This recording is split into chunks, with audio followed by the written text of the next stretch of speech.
ئەمە شاری مەتوڵایە لە باکووری ئیسرائیل کە هاوسنوورە لەگەڵ وڵاتی لوبنان. ئەندامانی حزبوڵای لوبنان یادی کوشتنی قاسم سولێمانی فەرماندەی فەیلقی قودسی سوپای پاسدارانی ئێران و ئەبوو مەهدی موهەندیس جێگری سەرۆکی دەستەی هەشتی شەعبی دەکەنەوە.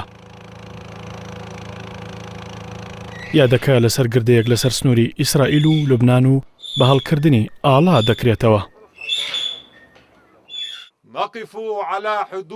ئێمە لەسەر سنووری فەڵەستین و بەرزایەکانی جۆلان کێڵگەکانی شەبیە و گردی کفرسابەوە ساین و ئەمانوێت کە بڵێن سەرکەوتن بەڕێوەیە.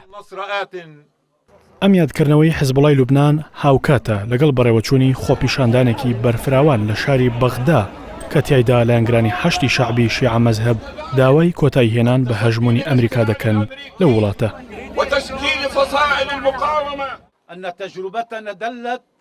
بەپێی ئەزمونەکانمان هەر سەرکردەیەک شەهید بوو بێ لایەنگرانی زیاتر بەرگریان کردو و ڕەگیان داکتەوە.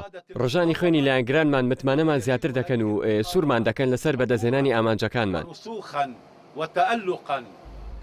ڕۆژی سێی کانونی دووەمی ساڵی ڕابردوو ئەمریکا لە ڕێگەی فڕۆکەی بێفڕۆکەوانەوە لە فڕۆکەخانەی بەغدا هەریەکە لە قاسم سولەیمانی فەرماندەی فەیلقی قودس و ئەبوو مەهدی موهەندیس و ژمارەیەک سەرکردەی هەشتی شەعبی کردە ئامانج و کوژران.